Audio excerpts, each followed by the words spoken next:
네, 지금 현재 상황은 계속해서 유가증권 시장 보합권이고요. 코스닥 지수는 1.5% 약세권 내 흐름이 이어지고 있습니다. 원달러 환율 1,385원권 지나갑니다. 오늘 장에서 중요한 세 가지 포인트 딱 골라드릴게요. 토마토 투자클럽의 최현주 전문가 모셨습니다. 안녕하세요. 안녕하십니까. 예, 오늘 전문가님이 보시는 첫 번째 체크 포인트는요. 바로 조선주의 강세입니다. 이쪽을 주시네요. 뭐 트럼프 얘기라든지 이런 것 나눌 줄 알았는데 조선주, 대형주 가운데서도 최근 들어서 연속성을 가지고 오르는, 탄탄하게 오르는 이 신고가 종목군 조선주를 빼놓을 수가 없습니다. 오늘도 비슷한데 상승의 배경부터 좀 알아볼까요? 네, 일단은 역시 실적 시즌이기 때문에 2분기에 호실적이 전망이 되면서 조선주 지금 강세다 그렇게 보고 있고요. 특히 지금 수주 관련해서도 계속적으로 긍정적인 소식이 나오고 있죠. 한국조선해양 같은 경우에는 상반기가 끝났지만은 이미 올해 수주 목표를 달성을 했습니다. 그다음에 삼성중공업 같은 경우에도 안정적인 레벨의 수주 잔고를 지금 유지를 하고 있고요. 지금 보시면은 또 조선사 모두 이제 하반기에부터 건조성가 상승으로 인해서 뭐 실적이 앞으로도 더 개선될 것으로 전망이 되고 있습니다. 지금 아까 트럼프 수혜주 왜 안 다루냐고 말씀을 주셨는데 엄밀히 말하면 트럼프 수혜주로도 볼 수 있습니다. 그 이유는 트럼프가 당선이 되면은 중국하고의 갈등이 조금 더 심화될 것으로 지금 전망이 되고 있고요. 지금 현재 뭐 그렇다고 본다면은 글로벌 발주사들 같은 경우에 뭐 중국 견제하기 위해서라도 한국 조선사의 주문량을 더 늘릴 것으로 일단은 보고 있습니다. 역시 하반기의 수주 전망도 맑다라고 보고 있고요. 또 최근에 보시면은 HD 현대그룹주들, 특히 HD 한국조선해양, 그다음에 HD 현대중공업, 그다음에 HD 현대미포 이렇게 모두 다 강세 나타나고 있는데 우리가 뭐 한국조선해양이라든가 현대중공업 같은 경우에는 모두 다 뭐 잘 알고 있는데 현대미포조선 같은 경우에는 그동안에 뭐 작년 같은 경우에 조선주 상승에 전혀 동참을 못 하다가 올해 갑자기 상승하고 있는데 현대미포조선 같은 경우에는 주로 이제 주력이 탱커선이에요. 근데 이제 전년 동기 대비로 따지면은 LNG선이라든가 뭐 이런 암모니아 운반선 이런 것들의 수주도 크게 늘어났지만은 탱커선이 전년 동기 대비 가장 많이 늘어났습니다. 그래서 현대미포 같은 경우에 지금 주가 상승이 뭐 당연히 이유가 있다라고 보고 있고요. 현대미포 같은 경우에는 제가 예전에 오전 방송, 아침 방송에서도 몇 번 말씀을 드렸고 계속적으로 말씀을 드렸는데 뭐 이제서야 뭐 어떻게 본다면은 뒤늦게 좀 발동이 걸렸고 현대미포 같은 경우에도 올해 실적 개선이 본격적으로 일어날 것으로 일단 보고 있습니다. 뭐 특징주로는 뭐 현대미포, 그다음에 현대중공업, 한국조선해양, 뭐 삼성중공업 등 들 수 있고요. 조선주는 뭐 계속적으로 얘기는 나오고 있습니다. 뭐 슈퍼사이클 전망된다.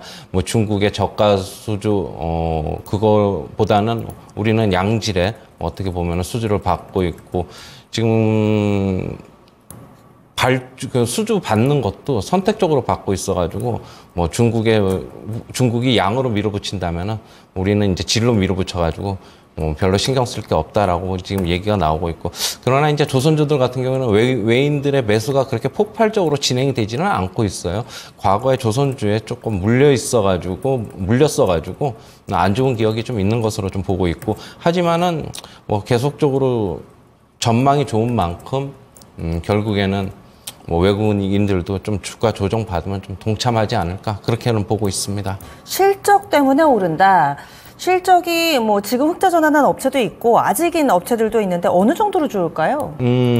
일단은 뭐 한국조선해양 같은 경우에는 예상보다 조금 훨씬 더 좋을 것으로 보고 있고요. 수주가 이미 올해 목표치를 달성을 했기 때문에 삼성중공업 같은 경우는 이미 턴어라운드가 시작이 됐고 과연 증권사의 컨센서스 전망치를 얼마만큼 계속적으로 상회를 할 수 있느냐가 좀 관건으로 보고 있고요. 지금 본다면은 증권사의 전망들도 계속적으로 좋게 나오고는 있어요. 그러나 이제 전망치에 조금 하는데 주가는 많이 올라 있다. 그러면은 조금 조정받을 가능성은 있다. 하지만은 일시적이지 않을까 그렇게 보고 있고요. 네. 조선주는 계속적으로 우리가 뭐 관심을 한번 가져봐야 된다. 지금 현재 시장에서 뭐 어떻게 본다면은 이거다 하는 업종, 섹터들이 별로 눈에 맞아요. 안 띄고 있는 과정이기 때문에 조선주가 좀 유달리 좀 눈에 띄고 있기 때문에 수급도 이쪽으로 계속 받쳐주고 있어가지고 조선주 같은 경우에는 우리가 조정 받으면 꼭 한번 접근해보자 이렇게 정리해드리겠습니다. 이미 높아진 눈높이고 실적 좋을 거라는 걸 아는데 이것을 어느 정도 충족시켜줄 수 있을 것인가 이게 중요하다 설명을 해주시네요. 주가도 어느 정도는 알고 있습니다. 지금 한국조선해양하고 삼성중공업은 2017년 수준까지 올라가 있고 현대미포는 직전 고점 부근에서의 흐름을 나타내고 있는데 뚫어낼 수 있을까요? 이번 기회에? 현대미포 같은 경우는 충분히 가능하다라고 보고 있고요. 일시적인 조정이 나오더라도 현대미포 같은 경우는 아직 그러니까 실적 같은 경우에 뭐 계속적으로 턴어라운드가 되고 있지 않는 상황에서 주가가 지금 먼저 올라 있고 턴어라운드가 되면은 주가는 조금 더 상승할 여력이 있다 그렇게는 보고 있습니다. 네, 그래서 실적은 조금 더 확인을 해봐야 될 것 같다라는 이야기 해주시고 그렇다면은 한 가지 좀 삼성중공업 같은 경우는 얼마 전에 이 주문 취소 때문에 휘청였잖아요. 이런 부분들은 모두 다 해소가 된 건가요? 이미 주가에 그때 당시에는 다 반영이 돼 있었던 그때 당시에 주가가 많이 빠져가지고 한 9,000원, 8,000원 후반까지 이때지요. 이때 갔던 구간인데 이미 다 해소가 된 것으로 보고 있고요. 주가는 이제 어차피 소송이야 그게 좀 긴 시간이 걸릴 것으로 보고 있는 만큼 지금 현재는 실적에만 좀 포커스를 맞추는 게 좋지 않겠나 그렇게 보고 있습니다. 네. 그리고 조선 기자재들도 뭐 오늘 동성화이텍이나 이쪽 괜찮은데 계속해서 궤적을 같이 할 걸로 보세요? 오늘 동성화이텍 그다음에 성광밴드 뭐 이런 좋아요. 쪽에 지금 강세가 나타나고는 있는데 그동안에 조선주만 가고 이쪽이 좀 못 갔단 말이에요. 그러면은 이제서부터는 조금 박스권 오늘 같은 경우에 지금 성광밴드 같은 경우에도 박스권 돌파했잖아요. 그러면은 오늘도 이제 대량 거래 실리면서 앞으로 좀 긍정적으로 바라보자. 이제 박스권 돌파한 이후에 조금 눌림 나오면은 다시 한번 재상승할 수 있다 그렇게 보고 있습니다. 네, 성광밴드는 오늘 200억 원 규모의 자사주 매입 소식도 있었죠. 이렇듯 조선 기자재, 조선주와는 약간은 온도 차이 있었는데 같이 갈 거다. 나란히 좋게 봐주시네요. 다음 포인트 넘어가겠습니다. 두 번째로는 뭐 트럼프 얘기해보겠습니다. 이에 따라서 시장에서는 수혜주 찾기 분주하고요. 우크라이나 재건 관련된 종목군들 강세 흐름 어제에 이어서 오늘까지 나타나고 있습니다. 특히나 대형주 쪽으로는 건설 중장비 쪽이 훈풍 받으면서 강하게 슈팅이 나오고 있는 상황인데요.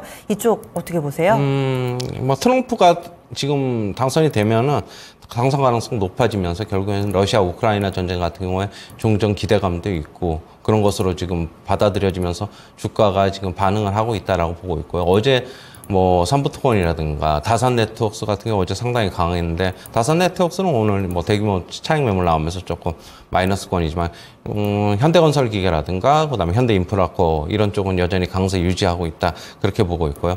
종전 이후에 재건 사업이 진행이 되면은 실적에 반영이 되면서 실적이 증가할 것으로 지금 보고는 있습니다. 그런 게 먼저 이제 주가의 기대감으로 좀 반영이 되는 과정으로 좀 보고 있고요.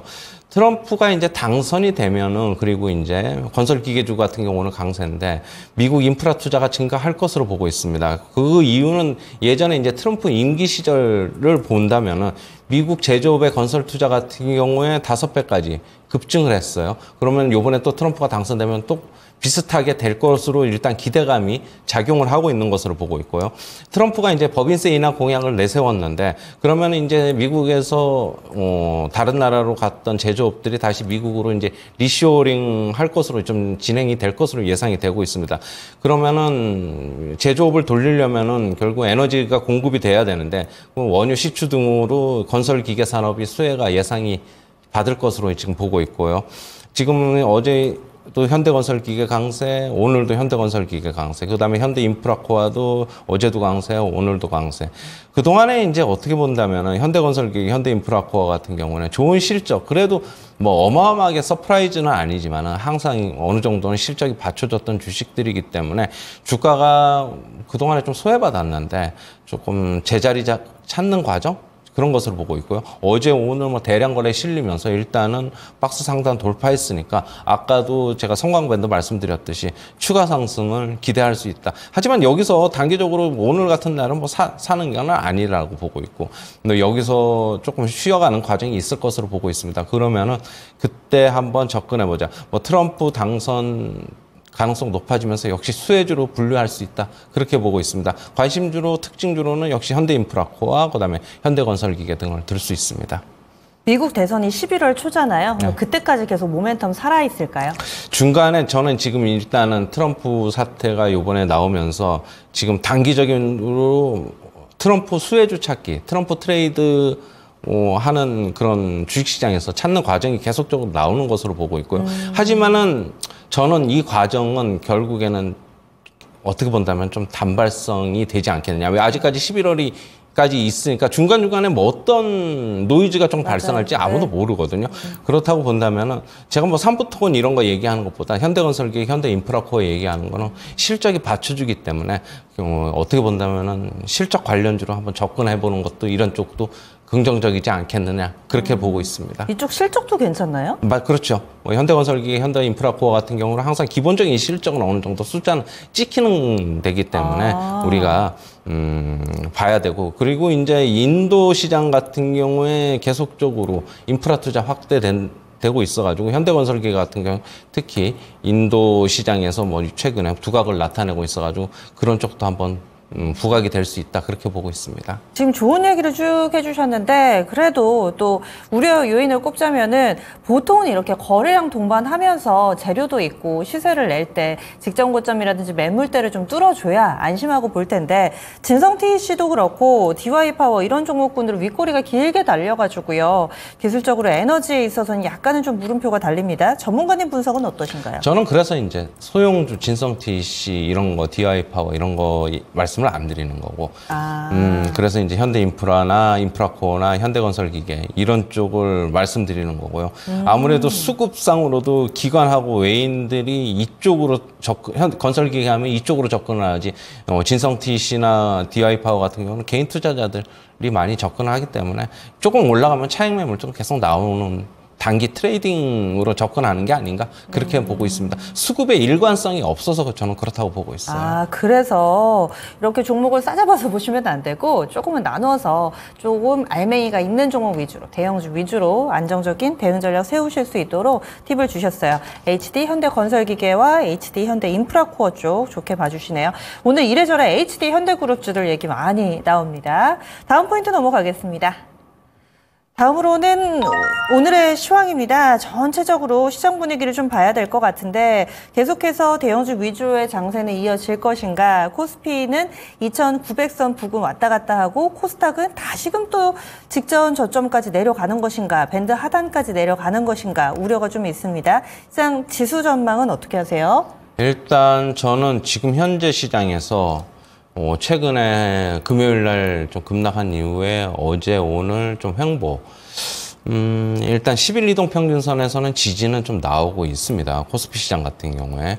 그래서 지루한 횡보 장세가 좀 이어지고 있는데 한 2, 3일, 이틀 정도 조금 더 이어질 것이다라고 보고 있고, 만약에 이번 주 후반 목요일이나 금요일 정도서부터 만약에 외인들이 매수가 다시 들어온다면은 2,900포인트를 한번 다시 한번 재돌파할 수 있는 기대감은 아직까지는 있다라고 보고 있고, 그러나 지금 외국인들을 지난주 이제 금요일 이후에 현선물 시장 거의 관망을 하고 있습니다. 오늘 선물 시장에서 소폭 순매수를 하고는 있지만은 과거와 같은 그렇게 폭발적인 매수는 지금 들어오지 않고 있습니다.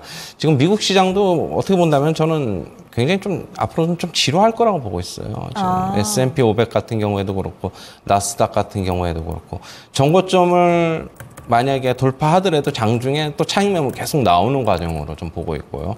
그렇게 강하게 이제서부터는 상승한다기보다는 조금 어떻게 보면 좀 쉬어가면서 밑에서 하단에서 매물 소화 과정 거치면서 좀 다시 올라갈 수 있는 그런 힘을 좀 비축을 해야 되지 않느냐라고 보고 있고, 그렇다고 본다면 우리나라 시장도 조금 지루한 장세가 좀 더 나올 가능성이 상당히 좀 높다라고 보고는 있습니다. 오늘 뭐 삼성전자, 하이닉스 위주의 뭐 대형주 강세가 나타나면서 시장은 또 옆으로 횡보하는 장세 나오고 있는데, 코스닥은 대신 이제 뭐 오늘 또 급락을 하고 있고, 코스닥, 코스피 오늘 같은 경우에는 코스닥은 이제 급락하니까 하락 종목이 더 많은 거는 이제 뭐 그런데 오늘도 코스피 같은 경우는 대형주 위주의 장세가 전개가 되면서 뭐 상승 종목보다는 하락 종목 수가 더 많은 그런 시장이 좀 나타나고 있습니다. 지금 2,900포인트에 대한 경계감은 여전하다라고 보고 있고요. 뭐 코스피, 코스닥 거래대금이 최근에 계속적으로 좀 감소하고 있어가지고 이게 거래대금이 좀 붙어야지 2,900포인트 돌파가 뭐 한번 나올 수 있다고 보고 있는데 지금 그런 과정은 아직 아니라고 보고 있고요. 지금 증시 주변에 MMF나 CMA 쪽으로 대기 자금들은 좀 늘어나고는 있어요. 그러나 지금 현재 옆으로 이제 횡보를 하다 보니까 이 자금들이 빠지면 들어오지 지금 이 상태로는 여기서는 지금 잘 안 들어올 것 같아요. 그럼 계속적으로 눈치를 보는 게 아닌가라고 보고 있고 저는 지금 현재 시장에서는 어떻게 보면은 완전히 뭐 개별 종목 장세이기 때문에 그냥 수급 있는 쪽으로 그냥 매매하는 거는 뭐 그냥 하는 건데 나머지 종목들 지금 뭐 들어가는 거는 솔직한 얘기로 조금 더 한 2, 3일? 하루 이틀 정도는 조금 더 보고 접근하는 게 맞지 않나라고 보고 있고 이번에 지금 2분기 실적 시즌인데 실적 시즌은 지금 앞두고서 지금 매수가 실적 호전주 예상되는 종목으로 또 그렇게 또 강하게 들어오지도 또 않고 있어요. 1분기 때처럼 그런 기대감은 좀 없는 게 아닌가라고 보고 있고 하지만 이제 실적 시즌이다 보니까 역시 실적 호전주의 매수는 좀 유효하다. 지금 그렇다고 숫자 안 찍히는 것들 사기도 좀 애매한 시장이다라고는 보고 있습니다. 그리고 정말 미국 시장 러셀 2000 같은 경우에 계속적으로 상승을 하고 있는데 우리나라 시장 같은 경우는 아직까지는 조금 저번에도 말씀드렸듯이 좀 시간이 필요하지 않겠느냐. 쉽게는 우리나라 시장 또 지금 여기서 바뀌기도 좀 힘들지 않겠느냐라고 보고 있고 기관이나 외인 매수가 그쪽으로 좀 들어와야 되는데 아니면 스마트머니라도 좀 들어와야 되는데 지금 아직 그런 기미도 안 보여가지고 일단은 시장은 현재 시장에서는 저는 그냥 좀 한번 관망해보는 게 좋지 않나 그렇게 보고 있습니다. 신중하게 의견을 주시네요. 따라서 코스피 지수 2,900선을 단반에 넘기는 조금은 힘들지 않을까? 여기서 쉬어갈 수 있는 가능성 크게 보시는데 전문가님이 쉬어갈까라고 예상하시는 그런 여러 가지 근거들 중에서 역으로 거래 대금이 감소한다 얘기를 해주셨는데 그렇다면은 우리 증시에 자금이 왜 이렇게 유입이 제한적인지 외국인들이 보기에 우리 증시의 매력도가 상대적으로 좀 떨어진다고 보는 걸까요? 외국인들은 좋게 보죠. 그러니까 외국인 홀로 매수가 진행이 되고 있는데 개인 투자자들이 미국 증시로 상당히 많이 좀 떠났어요. 그래서 이제 전반적인 아무래도 개인 투자자들이 전체 시장에서 차지하는 비중이 60% 정도 뭐 많으면 70%까지 되기 때문에 그쪽에 유동성이 빠지다 보니까 전체적인 거래 대금이 감소하고 있고 기관이나 외국인들도 결국엔 개인들이 우리나라 시장을 좀 지탱을 해줘야지 수급이 원활하게 돌아가는데 외국인 홀로 매수가 계속 되다 보니까 뭐 시장이 좀 버겁지 않느냐라고 보고 있고 기관은 계속적으로 뭐 2,900, 3,000, 3,100까지 얘기는 하고 있지만 뒤에서는 자기네들이 팔고 있고 뭐 그러다 보니까 개인 투자자들한테 신뢰도 못 주는 게 아닌가 뭐 그렇게 얘기를 하고 있고 삼성전자 뭐 10만 원 간다라고 얘기는 하고 있지만 언제적서부터 10만 원인지도 모르겠는데 뭐 그게 2020년 20년 후반이든 21년서부터 계속 됐는데 이제는 뭐 개인 투자자들도 이제 그런 전망 자체를 솔직히 잘 믿지를 않는 것 같아요. 그리고 너무 단기적인 매매가 성행을 하다 보니까 어떻게 본다면은 계속 모니터링하지 않은 전업 투자자 아니면은 직장인분들 같은 경우는 대응하기도 좀 힘든 시장이기 때문에 좀 떠나는 게 아닌가라고 보고 있고 뭐 계속적으로 시세가 연속적으로 계속 오늘도 상승 내일도 상승 한번 탄력이 붙으면 개별 종목들로 상승이 붙으면 어떻게 보면 대응을 하기 쉬운데 장중에라도 올라갔다 윗꼬리 길게 달리고 내려오거나 음봉 내려오면 개인 투자자들은 단타에 결국 혈안이 돼 있거나 아니면 미국 시장으로 떠나가는 그런 시장이 아닌가라고 좀 개인적으로 좀 그렇게 보고 있습니다. 얘기 쭉 들어보니까 다소 좀 씁쓸합니다. 게다가 또 미국 증시 같은 경우는 일각에서는 금리 인하에 대한 기대감이 이제 좀 임박을 했고 여기에다가 트럼프가 만약에 재집권한다면은 이런 두 가지를 대체로는 경계감보다는 모멘텀으로 보면서 위쪽으로 뻗어 올라가는데 그래서 더 갈 거다라고 보는 시각이 상당한 것 같은데요. 전문가님은 좀 쉬어갈 거다 이렇게 판단을 해주셨잖아요. 이유는요? 더 갈 수는 있는데 중기적 뭐 이렇게 보면 더 갈 수는 있는데 단기적으로 제가 이제 S&P 500 얘기한 거 나스닥 얘기한 거는 가령 예를 들면 일주일 모멘텀이라든가 저는 좀 그걸 말씀을 드린 거기 때문에 착오는 없으시길 바라겠습니다. 아, 예, 알겠습니다. 그런 관점에서 전체적으로 시장 분위기를 봐주셨어요. 그러면 여기서 3포인트는 마무리 짓도록 하겠습니다. 최한주 전문가와 함께했습니다. 고맙습니다. 네.